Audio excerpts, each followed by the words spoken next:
Hello everyone, आज का topic है हमारा फ्रॉम इंडियन कॉन्स्टिट्यूशन और उसका नाम है Indian constitution not purely federal.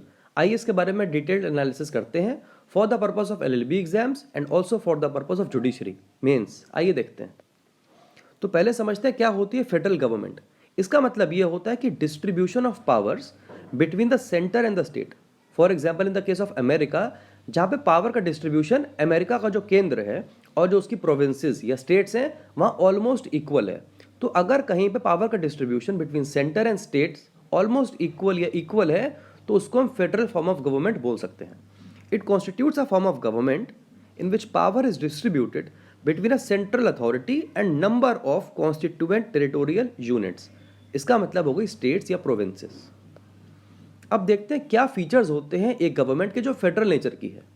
Dual या टू सेट्स ऑफ गवर्नमेंट, यानी कि जो गवर्नमेंट होगी यानी कि जो शासन करेगी वो दो जगह से करेगी, एक सेंटर में भी और एक स्टेट्स में भी।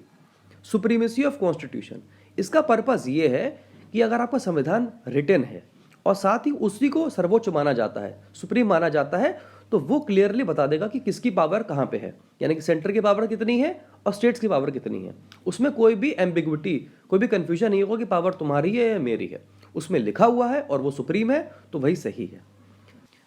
थर्ड फीचर क्या है, वो है रिटन कॉन्स्टिट्यूशन, यानी कि जो फेडरल गवर्नमेंट है उसका संविधान लिखा होना चाहिए। क्योंकि अगर लिखा संविधान नहीं होगा तो ये दिक्कत आएगी इस बारे में कि पावर्स किसके पास कौन सी हैं, सेंटर के पास कौन सी हैं और स्टेट्स के पास कौन सी है। तो अगर ये लिखा होगा तो ये बेहतर होगा। फोर्थ फीचर क्या है, फोर्थ फीचर है रिजिड कॉन्स्टिट्यूशन, यानी कि जो संविधान होता है एक फेडरल नेचर का, उसमें होनी चाहिए रिजिडिटी। यानी कि अगर उसको बदलना है, उसमें मॉडिफिकेशन करने हैं या उसमें अमेंडमेंट करने हैं तो फिर उसमें स्टेट्स की और सेंटर की बराबर की मंजूरी होनी ज़रूरी होती है, वरना फिर उसमें फ्लेक्सिबिलिटी ज़्यादा आ जाएगी और वो एक नॉर्मल लॉ की तरह बन जाएगा, जबकि संविधान जो होता है वो सुप्रीम लॉ होता है। फिफ्थ फीचर क्या है, वो है अथॉरिटी ऑफ कोर्ट्स। अब देखिए अथॉरिटी ऑफ कोर्ट्स का मतलब है कि इंडिपेंडेंट एंड स्ट्रॉन्ग जुडिशरी। अब देखिए इसका पर्पस क्या है। कोर्ट के अंदर बहुत सारे मामले जाते हैं, पार्टी से रिलेटेड, इंडिविजुअल से रिलेटेड, कंपनी से रिलेटेड, लेकिन बहुत सारे मामले ऐसे होते हैं जो होते हैं बिटवीन स्टेट्स या स्टेट के अंदर की बात, या बिटवीन सेंटर एंड स्टेट। और बात आती है डिस्ट्रीब्यूशन ऑफ पावर्स की, जैसे कि at the time of presidential rule या at the time of elections. ऐसे बहुत सारे मामले आते हैं कोर्ट के सामने। तो कोर्ट को यहाँ पे तय करना पड़ता है कि पावर किसकी है, गवर्नर की है कि प्रेसिडेंट की है कि सेंटर की है कि स्टेट्स की है, कि कौन सी लिस्ट के अंदर आती है, सेंट्रल लिस्ट या कॉन्करेंट लिस्ट। तो ऐसे मामलों के अंदर डिसाइड करना पड़ता है कोर्ट को कि पावर किसके पास है। तो अगर ये कोर्ट इंडिपेंडेंट नहीं होगी तो ये काम प्रॉपरली नहीं कर पाएगी। अगली हेडिंग है डुअल सिटीजनशिप।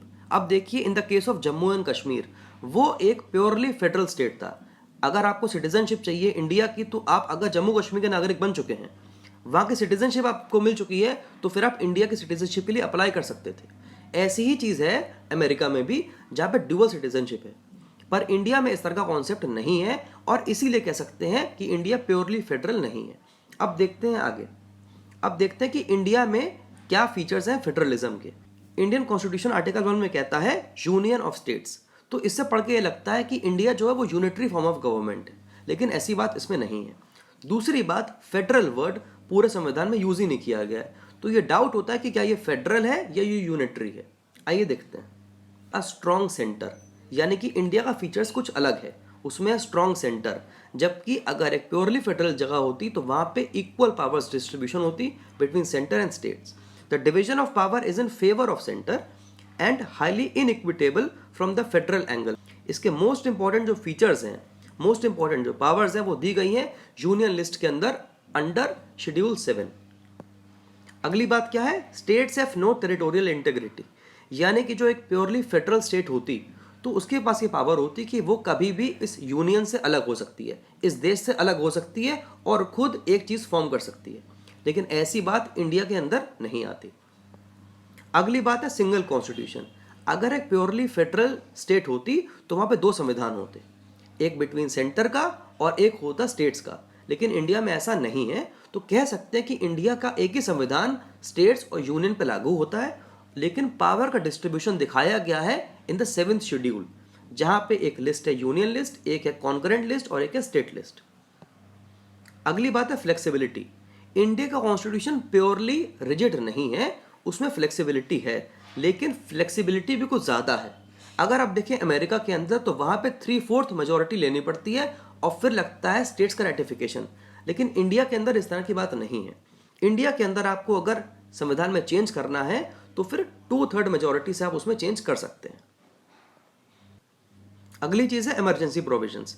इमरजेंसी प्रोविजंस तो प्योर ऐसी पावर है जो यूनिटरी नेचर की होती है। यूनिटरी का मतलब केंद्रीकरण, सेंट्रलाइजेशन ऑफ पावर।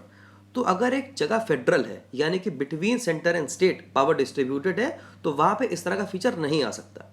लेकिन इन केस ऑफ इमरजेंसी जैसे कि 352 national emergency, 356 presidential rule and 360 financial emergency के अंदर सेंटर के पास सारी पावर्स आ जाती हैं उस स्टेट की जहां पे वो इमरजेंसी इंपोज करती है। अगली बात है सिंगल सिटीजनशिप। तो ये बहुत बड़ा एग्जाम्पल है एक यूनिटरी फीचर का। इसलिए कह सकते हैं कि इंडिया का जो कॉन्स्टिट्यूशन है वो इंक्लाइंड जो है वो है टुवर्ड्स यूनिटरी, जहां पे सिटीजनशिप केवल एक है, भारत की सिटीजनशिप। यहाँ पे स्टेट्स की और यूनियन की सिटीजनशिप नहीं है। एक स्टेट ऐसा था जहां पे ये काम था, वो था जम्मू एंड कश्मीर, पर वहां पे भी अब इस चीज को हटा दिया गया। आखिरी पॉइंट क्या है, इंटीग्रेटेड जुडिशरी। इसका मतलब क्या है कि हमारे पास सिंगल सिस्टम ऑफ कोर्ट्स है। यहाँ पे हर स्टेट के पास अपने हाई कोर्ट तो ज़रूर है, लेकिन सुप्रीम कोर्ट हमारे यहाँ पे केवल एक ही है, दिल्ली के अंदर। इसका मतलब हर स्टेट के पास अपने अपने सुप्रीम कोर्ट नहीं है और सेंटर का अपना सुप्रीम कोर्ट खुद का अलग से नहीं है। तो हमारे यहाँ पे जो सुप्रीम कोर्ट ऑफ इंडिया है वही भारत के पूरे संविधान को, जिसमें प्रोविजंस है for state and centre both, उसको गवर्न करता है। Thank you everyone.